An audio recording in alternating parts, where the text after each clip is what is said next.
जहां एक तरफ पाकिस्तान ने मांगी जर्मनी से भारत के खिलाफ एक बहुत बड़ी मदद। आपको बता दें, इस मदद को जर्मनी ने चीन को करने से मना कर दिया है। लेकिन क्या पाकिस्तान को मदद करेगा जर्मनी? तो वहीं दूसरी तरफ भारत का एक राफेल जेट कहां चला गया? फ्रांस ने कहा कि पूरे 36 दे दिए, पर भारत में 35 ही पहुंचे हैं। जानेंगे क्या है मामला। इसके अलावा बहुत कुछ। आइए जानते हैं इन खबरों को विस्तार से। एक वक्त था जब जर्मनी और चीन के बीच बहुत अच्छे रिश्ते थे और इस रिश्ते का फायदा जर्मनी से चीन ने खूब उठाया। जर्मनी की इंडस्ट्री चीन गई और चीन में बहुत सारी फैक्ट्रियां लगी, लेकिन चीनी लोगों को जॉब तो मिला, पर जर्मनी को उस तरीके का प्रॉफिट नहीं मिला जिस तरीके का प्रॉफिट मिलना चाहिए। अब हालात ऐसे हो गए कि व्यापार में जर्मनी को घाटा होने लगा। ऊपर से जर्मनी, जो कि अमेरिका के साथ मिलकर चल रहा था, दक्षिण चीन सागर और हिंद महासागर क्षेत्र में चीन को बढ़ते देखकर अब जर्मनी भी अमेरिका के पीछे पीछे हो गया। अमेरिका और जर्मनी में इस तरीके के साठगांठ हुए कि जर्मनी और चीन में दूरियां बढ़ने लगी। अब जर्मनी में जब तक चांसलर मर्केल थी तब तक तो सब कुछ अच्छा चला। एंजेला मर्केल ने बिल्कुल चीन का ही सुना, पर जैसे ही ओलाफ आए वैसे ही चीन के साथ आंकड़े 36 के 72 हो गए। अब बहुत ज्यादा बढ़ने लगे चीन और जर्मनी के बीच टेंशन, और इस टेंशन के दौरान दक्षिण चीन सागर में जर्मनी ने 20 साल पहले भी जो नहीं किया था, 20 साल तक वो काम कर दिया। अपने युद्ध पोतों को भेज दिया, बिल्कुल पूरी तरीके से सजा धजा कर। जर्मनी के युद्ध पोत कुछ दिनों तक दक्षिण चीन सागर में रहे। उसके बाद दक्षिण चीन सागर से ये भारत के तटों तक आए। मतलब बिल्कुल चीन के विरोध में जर्मनी ने अपनी सेना को उतार दिया। ये चीज जर्मनी के बीच रिश्ते को और भी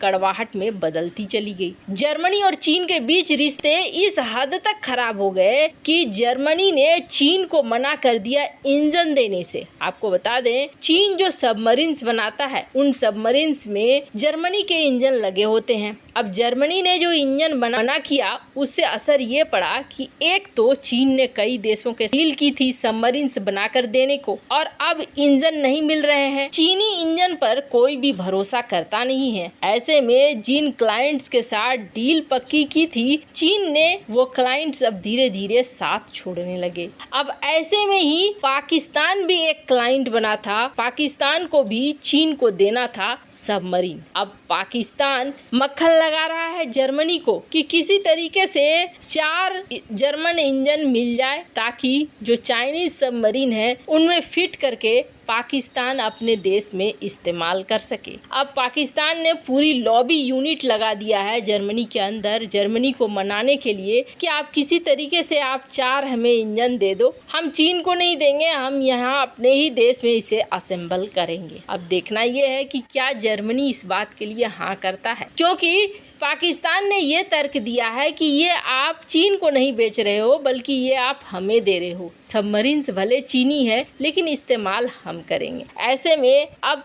जर्मनी अगर पाकिस्तान की मदद करता है तो आप समझिए कि एक तरीके से भारत के खिलाफ ही जर्मनी की ये मदद जाएगी, क्योंकि इन सबमरीन्स का इस्तेमाल भारत के खिलाफ ही करेगा पाकिस्तान। और सबसे बड़ी बात यह है कि इंडियन ओशियन में जिस तरीके से एकता दिखा रहे हैं जर्मनी, अमेरिका, यूरोपीय देश, ऐसे में ये देना तो बनता नहीं है। खैर, अब ये तो आने वाले वक्त में पता चलेगा कि क्या जर्मनी देता है इंजन या नहीं।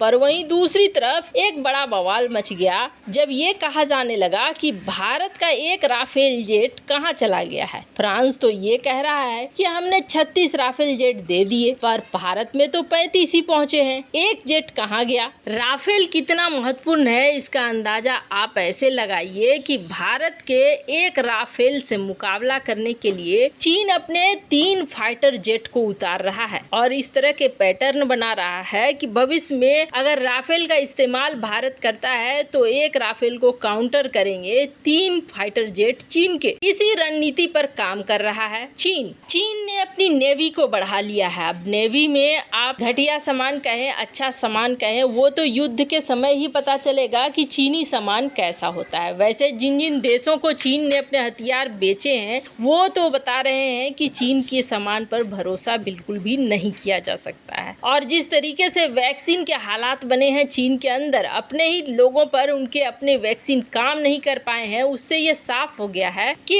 हथियारों का भी उसी तरीके का हाल होगा। पर फिर भी इस वक्त चीनी नौसेना संख्या के मामले में अब अमेरिका के पार पहुंच चुकी है और ऐसा ही करना चाहता है चीन अपनी वायुसेना के साथ भी। चीन चाहता है कि उसकी वायुसेना दुनिया की नंबर 1 वायुसेना हो, जिसमें भरमार हो फाइटर जेट की, पायलट्स की और हथियारों की। अगर अमेरिका को पार न कर पाए तो हाल के सालों में अमेरिका के बराबर जरूर खड़ा रहना चाहता है। यहाँ थोड़ा सा धक्का लग गया चीन को, और वो लग गया इसलिए क्योंकि रूस यूक्रेन ये जंग शुरू हो गया और जंग से पहले यूक्रेन की मोटर सीच कंपनी पे कब्जा जमाने की जो चाहत थी चीन की, वो अधूरी रह गई। यूक्रेन इस जंग में ऐसा फंस गया कि अब चीन को जो छोटे मोटे पार्ट्स थे वो सस्ते में मिल जाया करते थे मोटर सीच के जरिए, वो नहीं मिल पाए और ऐसे में चीन के मंसूबे को थोड़ा पानी जरूर मिला। चीन के कई सारे प्रोजेक्ट धराशायी हुए, खास तौर पर फाइटर जेट वाले प्रोजेक्ट। और रूस के भी इस वक्त ऐसे हालात नहीं है कि रूस बहुत ज्यादा कोई मदद कर पाए चीन की। पर इन सब के बीच भारत के लिए 2 खुशखबरी है। एक तो रूस ने भारत को S-400 सौंप दिया और बाकी के यूनिट्स भी सौंप रहा है, तो वहीं दूसरी तरफ फ्रांस ने ये कहा कि उसने पूरे 36 राफेल भारत को सौंप दिए और ये भारत के लिए बहुत ही अच्छी खबर है। लेकिन अब मीडिया में सुर्खियों में आ गया कि भारत को तो 35 ही मिले, फिर एक राफेल कहाँ चला गया है। एक राफेल को लेकर गणना शुरू हो गई कि आखिर इसमें क्या हो रहा है। पहली बात तो ये कि 35 राफेल जो हैं वो बिल्कुल उन्नत किस्म के हैं, काफी एडवांस है। भारत ने शुरुआती दौर में कई मॉडिफिकेशन के लिए राफेल्स को रोक दिया था और मॉडिफिकेशन अपने हिसाब से बिल्कुल टेक्निकली अपने दुश्मनों के हिसाब से तैयार किया है भारत ने। वैसे आपको बता दें, फ्रांस ने इस चीज को साफ किया कि आधिकारिक तौर पर भारत को 35 राफेल फाइटर जेट मिले हैं, लेकिन टेक्निकल तौर पर भारत को 36 राफेल मिल चुके हैं। अब इसका क्या मतलब है? दरअसल बात यह है कि वैसे तो 36 की डील भी पूरी हो चुकी है, 36 तैयार भी हो चुके हैं, लेकिन 35 का परीक्षण पूरी तरीके से टेक्निकली जो नए फीचर्स जोड़े गए हैं उनके अनुसार तैयार हो चुका है और अप्रूवल होने के बाद ये 35 पहुंच चुके हैं भारत और एक का परीक्षण चल रहा है। जैसे ही इसका अप्रूवल मिलता है वैसे ही ये भी भारत पहुंच जाएगा। वैसे आपको क्या लगता है, जर्मनी क्या करेगा? कमेंट कर अपनी राय जरूर बताएं। जल्द मिलते हैं अगले वीडियो में नई खबर के साथ।